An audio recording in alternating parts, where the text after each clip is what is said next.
My name is Larissa, and I need to tell you about the day I realized I'd been erased from my own family. Not suddenly, not with a fight or a dramatic blow-up, but slowly, methodically, over years of being exactly what they needed me to be. I'm 34 years old. I work in software development, back-end systems, the kind of work nobody sees but everything depends on, which, looking back, feels like a metaphor for my entire life. I was always the infrastructure, the foundation, the thing that held everything together while everyone else got to be the beautiful, visible parts. My family seemed perfect from the outside. My father, Richard, is a retired insurance executive.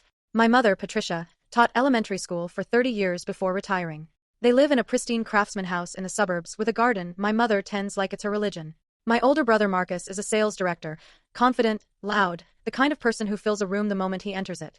And then there's my younger sister, Vanessa. Vanessa is 28, and she's always been golden. Not just beautiful though she is, but magnetic in a way that makes people lean toward her like she's the sun. She works in marketing for a luxury hotel chain, and her Instagram looks like a lifestyle magazine. Perfect makeup. Perfect boyfriend. Perfect brunch photos with perfect lighting. And then there was me. Larissa. The middle child. The one who always had her laptop open at family dinners, half listening while I debugged code. The one who wore the same 3 cardigans on rotation and couldn't remember the last time I'd gotten a manicure. But here's the thing they don't tell you about being the reliable one: you become invisible through your own competence. You solve problems so quietly that people forget problems exist. And eventually, they forget you exist too, except when they need something. It started small. It always does. 8 years ago, my parents' roof needed replacing. $12,000. My father had just retired, and their savings were earmarked for the anniversary trip to Italy they'd been planning. Marcus had just bought a boat. Vanessa was starting her career and living paycheck to paycheck. I had savings. I was good at saving. I was good at being practical. My mother called me on a Tuesday evening. "Sweetheart, I hate to ask, but..." She didn't hate to ask. That became clear over the years. But in that moment, I heard the stress in her voice, and I said yes before she finished the sentence. $12,000, wired the next day. They said they'd pay me back. They never did. And I never asked. 6 months later, Vanessa's car died. She needed something reliable, she said, for her commute. "Just until I get my bonus," she promised. $7,000. Then Marcus's oldest kid needed braces. Emergency dental work for my mother. A loan for my father's friend's business venture that my father had co-signed on without telling anyone. New appliances when theirs broke. Credit card debt. Medical bills. I kept a spreadsheet. I'm not sure why. Maybe because numbers feel honest in a way words don't. Over 8 years, I gave my family $147,000. Not once did anyone say thank you after that first roof. It became expected. Normal. Like I was a bank they all had unlimited access to, and the only fee was my silence. But it wasn't just money. That would have been simpler, cleaner. It was everything else too. When my mother had her hip replacement surgery 2 years ago, who took off 3 weeks of work to stay with her? Not Marcus, who had a critical sales conference. Not Vanessa, who was launching a new hotel property. Me. I slept on their lumpy guest room futon, helped my mother to the bathroom at 3 in the morning, made all her meals, managed her medications, drove her to physical therapy. My father patted my shoulder once and said, "You're good at this sort of thing." Like caregiving was a skill I'd been born with rather than something I did because no one else would. When Vanessa planned her engagement party last year, who spent every weekend for 2 months helping her DIY the decorations, address invitations, coordinate with vendors?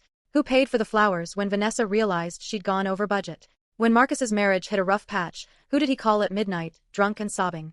Who listened to hours of him processing his feelings, gave advice, researched therapists, checked in daily for months? I did. I always did. And my reward was being called low maintenance. Easy. The one we never have to worry about. Translation: the one whose needs we can ignore. I had a boyfriend once, 3 years ago. Daniel. He was kind, thoughtful, worked in urban planning. He wanted to meet my family. I kept putting it off, making excuses, until finally I brought him to Sunday dinner. Vanessa spent the entire meal talking about her new promotion. Marcus dominated the conversation with stories about his latest sales victory. My parents beamed at them both. When Daniel tried to mention that I'd just gotten a major project approval at work, something I'd been pursuing for 18 months, my father said, "That's nice, sweetie," and immediately turned to ask Marcus about his son's baseball game. Daniel looked at me across the table, and I saw something in his eyes. Pity, maybe. Or recognition that I was disappearing right in front of him. We broke up 2 months later. He said I didn't let him in.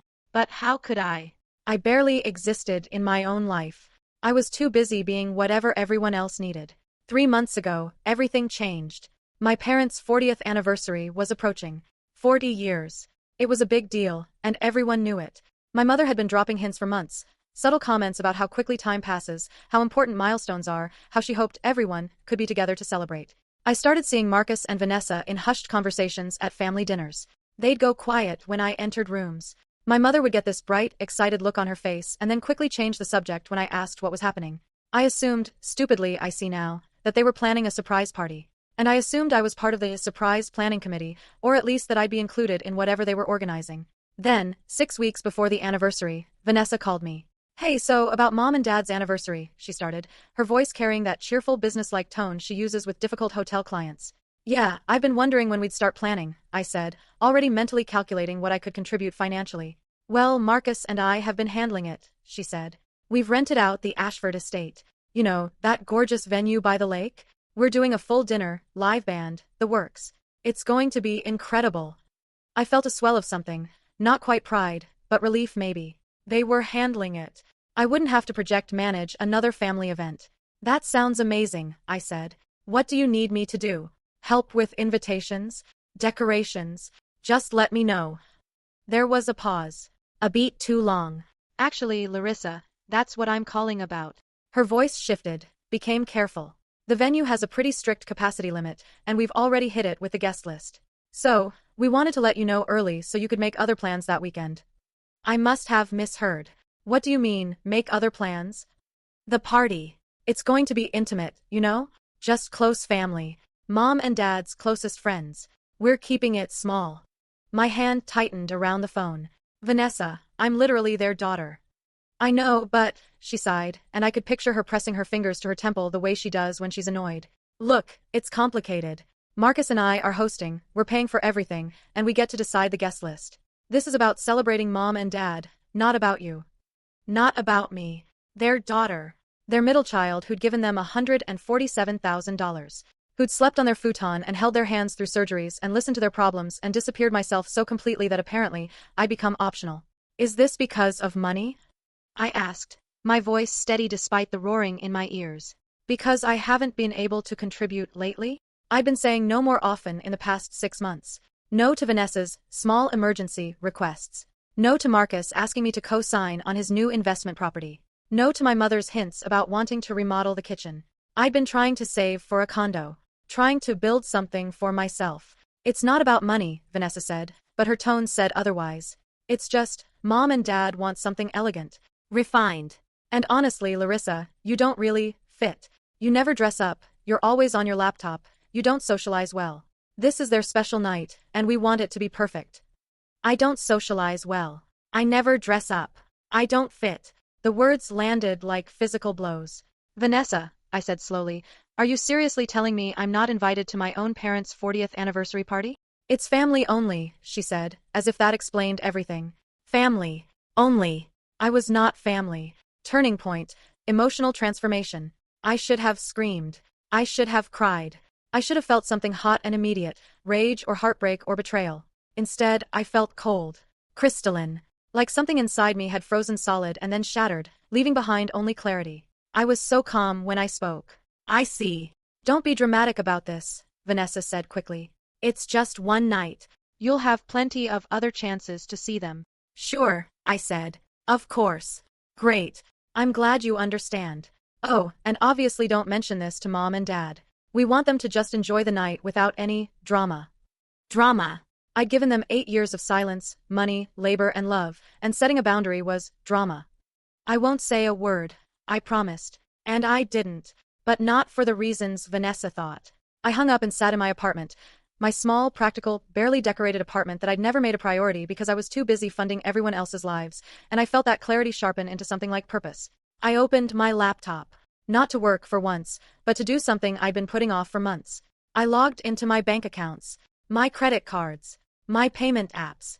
I pulled up my spreadsheet, the one that tracked every dollar I'd given my family, and I expanded it.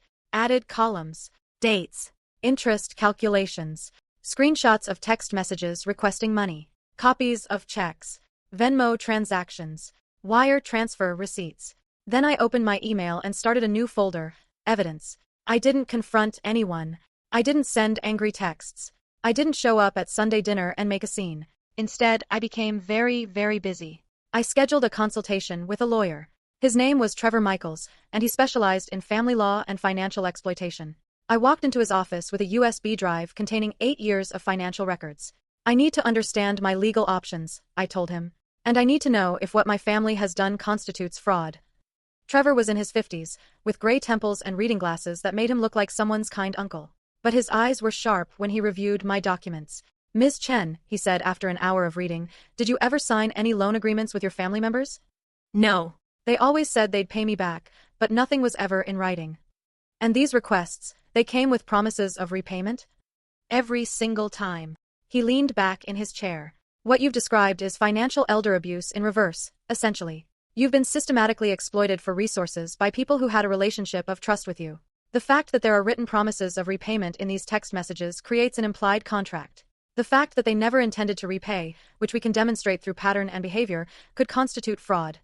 My heart started beating faster. Could I get the money back? Possibly. It would be challenging, expensive, and emotionally devastating. Family court is brutal. But yes, you'd have a case. He looked at me over his glasses. Is that what you want? I thought about Vanessa's voice on the phone. Family only. I want accountability, I said. I want them to acknowledge what they did. And yes, I want my money back. Then let's talk strategy. Over the next 4 weeks, I became someone I didn't recognize. Someone strategic. Someone who documented everything. I requested copies of all my bank statements going back 10 years. I screenshotted every text message, every Facebook message, every email that mentioned money. I created a timeline of requests, promises, and silence. I reached out to my parents' financial advisor, someone I'd met at family dinners, under the guise of asking for investment advice. In the conversation, I casually mentioned wanting to understand how family loans work. He, trying to be helpful, mentioned that my parents had recently refinanced their house and used the equity to pay for a big family event. They'd borrowed against their home to throw a party I wasn't invited to. I documented that too. I started recording phone calls, legally, because my state is a one-party consent state. When my mother called to ask why I'd been distant, I let her talk. I asked careful questions. Do you ever think about how much I've helped the family over the years? I asked. Oh, honey, of course. You've always been so generous. So easy. Do you think I'll ever be paid back? She laughed. Oh, Larissa. You know how family is. We all help each other.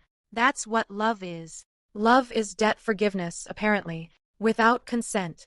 I also started therapy. Not the kind where I vented for an hour and felt better. The kind where Dr. Harrison asked hard questions like, when did you decide your value was measured in what you could provide? And what would happen if you stopped performing the role they've assigned you? I cried in her office. Ugly crying. The kind I'd never allowed myself in front of my family because I didn't want to be dramatic. You've been financially and emotionally abused, Dr. Harrison said gently. What they're doing, the exploitation, the erasure, the dismissal, that's abuse. You know that, right? I did. And I didn't. Because abuse in expensive houses with garden parties doesn't look like abuse. It looks like family.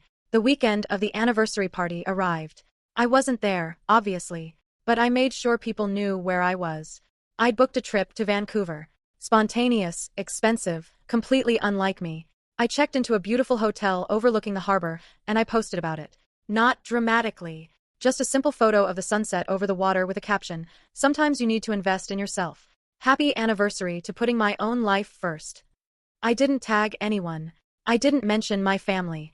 But I knew they'd see it. According to what I pieced together later, from a cousin who called me, concerned, and from Marcus's wife who apparently felt guilty, the party started well enough. The Ashford estate was everything Vanessa had promised. String lights. A live jazz quartet. 150 guests in cocktail attire.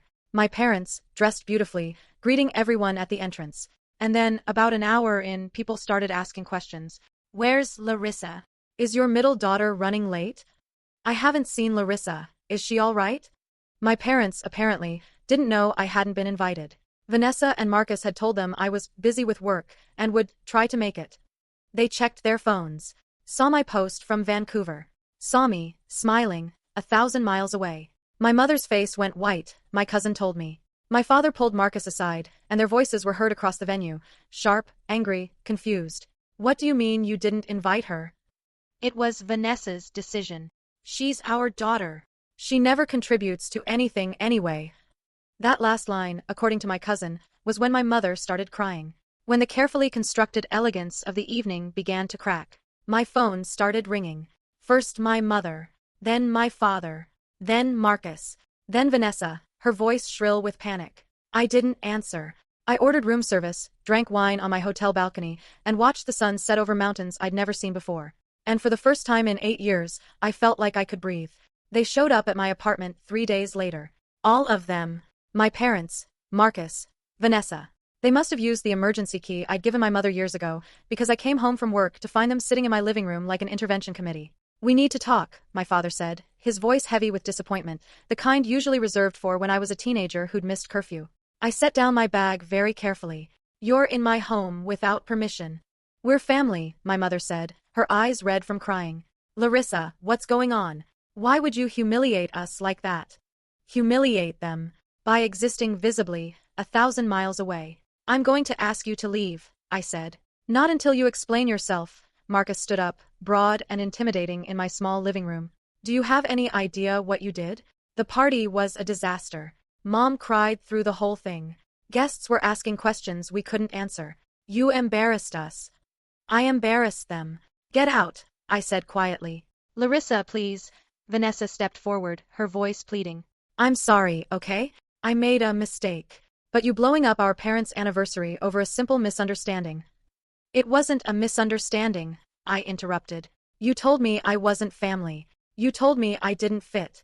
You excluded me from an event I've been paying for, indirectly and directly, for 8 years. So I chose not to be there to answer uncomfortable questions. That's not fair, Vanessa's voice rose. We've all helped each other. I have bank records that say otherwise. The room went silent. My father's face hardened. What are you talking about? I walked to my desk, pulled out a folder, one of several I'd prepared, and handed it to him. $147,000. That's what I've given this family over 8 years. Roofs, cars, credit cards, medical bills, braces, engagement parties. Every time you asked, I gave. Every time you promised to pay me back, you didn't. My mother's hand flew to her mouth. This is what you do? Marcus grabbed the folder from my father. Keep score? Track every gift like we're business transactions. They weren't gifts, I said. You all explicitly said you'd pay me back. Multiple times. I have the text messages, the emails, the voicemails. Family doesn't work like that, my father said, but his voice wavered. Then I guess I'm not family, I replied. That's what Vanessa said, after all. Family only. Vanessa was crying now. I didn't mean it like that. Yes, you did. I looked at each of them. You meant exactly that. I was useful when I was quiet and generous and invisible. But the moment I tried to have a boundary, the moment I couldn't contribute financially, I became inconvenient. An embarrassment. Someone who doesn't fit. That's not true, my mother whispered. Isn't it? I met her eyes. When was the last time you asked how I was doing? When was the last time any of you celebrated something I accomplished? When was the last time I was invited to something, anything, not because you needed me, but because you wanted me there? Silence. I have a lawyer, I continued. His name is Trevor Michaels. He's reviewed all of my financial records, and he believes I have a strong case for recovering what you owe me. All of you. Plus interest. You're going to sue us? Marcus's face turned red. Your own family? You excluded me from mine, I said simply. So yes, unless we can come to an agreement. Here are my terms.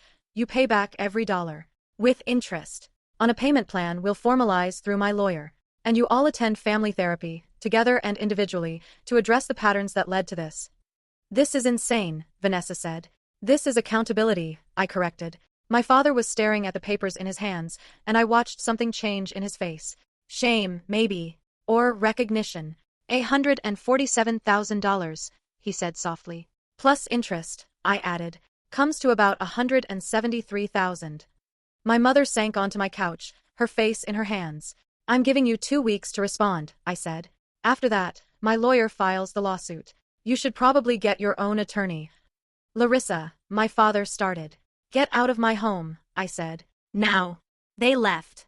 Slowly, shell-shocked, but they left. and I locked the door behind them and slid down to the floor, shaking so hard I thought I might shatter. But I didn't. I held together. Because for the first time in my life, I was fighting for myself instead of disappearing to keep the peace. The next 6 months were hell. My family didn't respond to my terms. Instead, Marcus sent me an email calling me vindictive and petty. Vanessa left a voicemail crying about how I was destroying the family.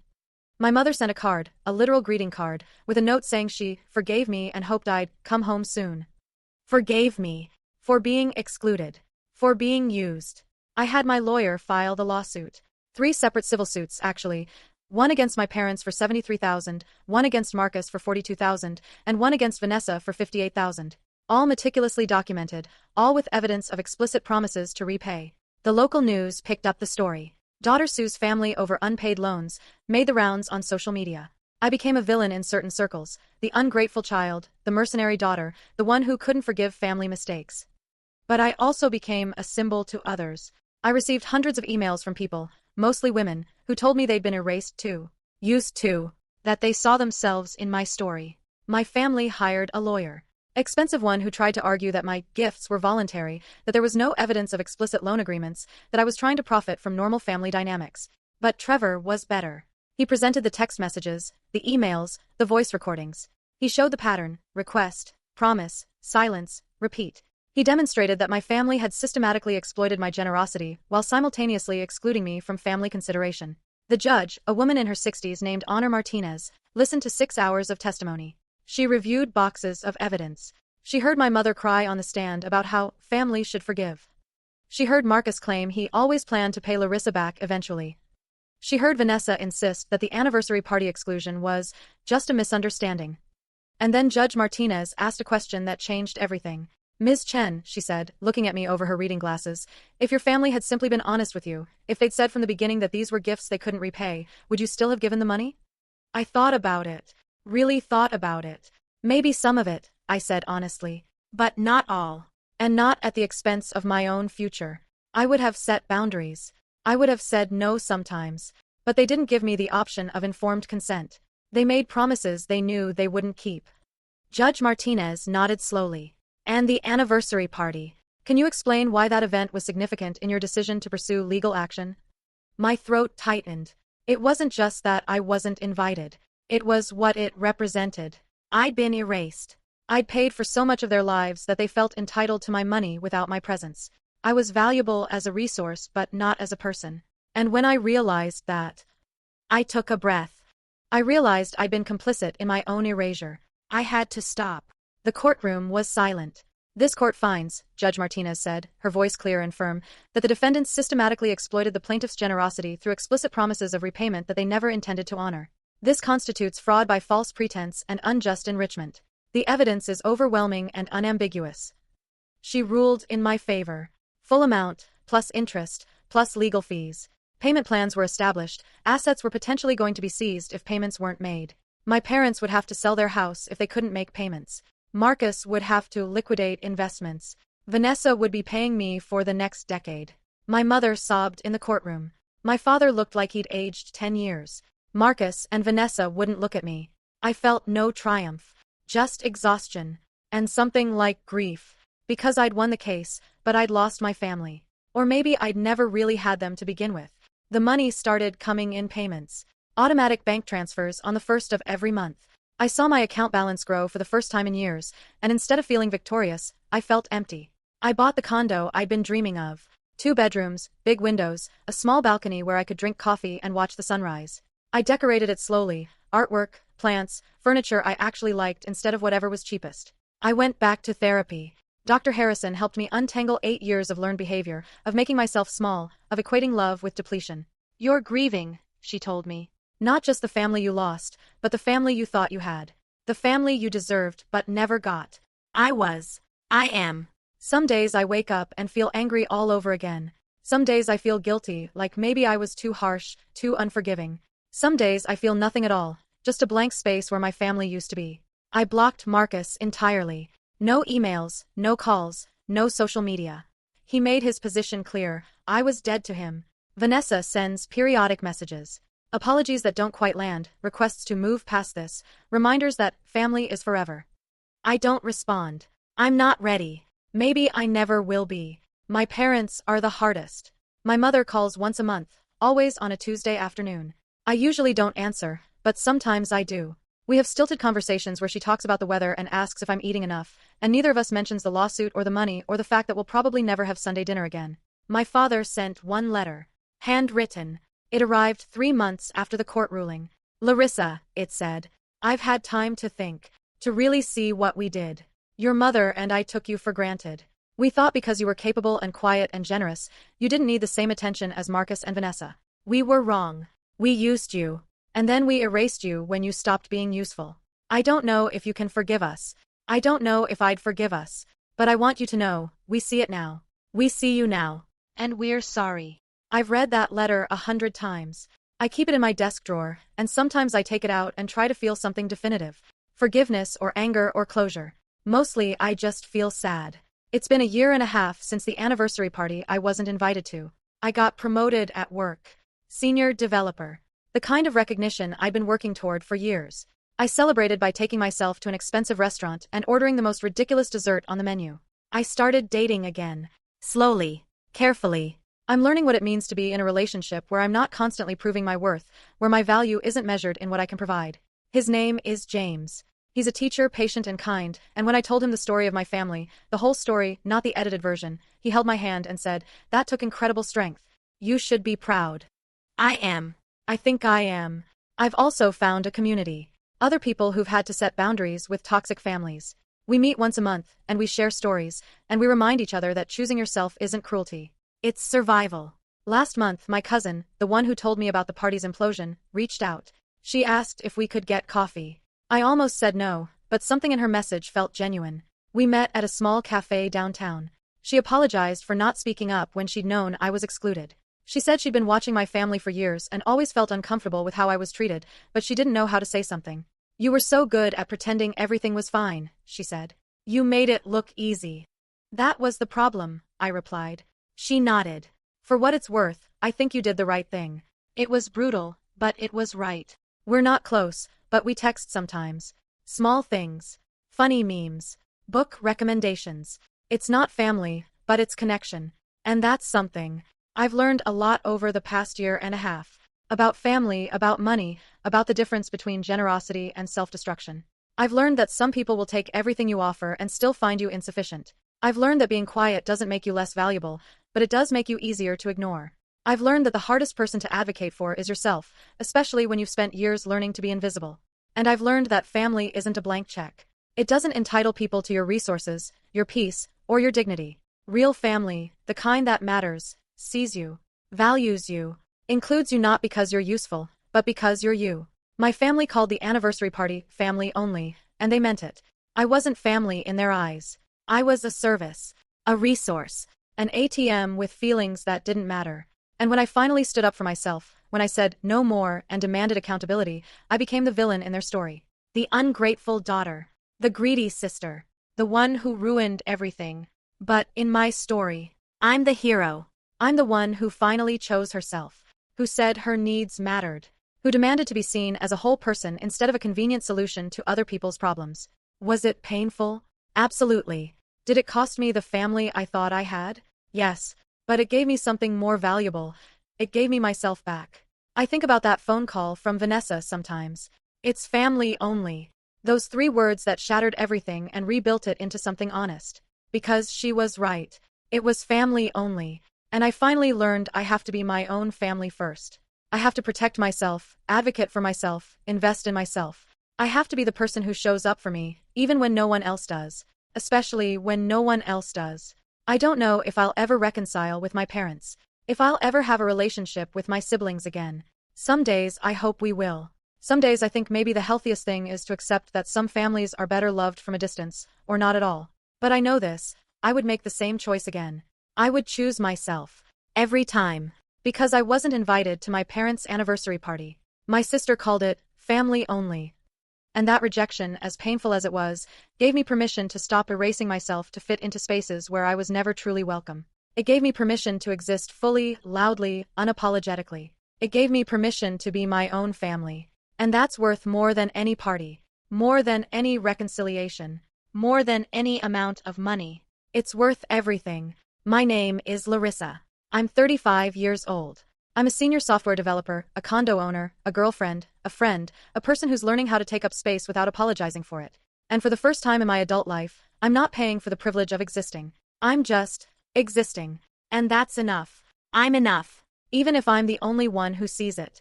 Especially because I'm the only one who sees it.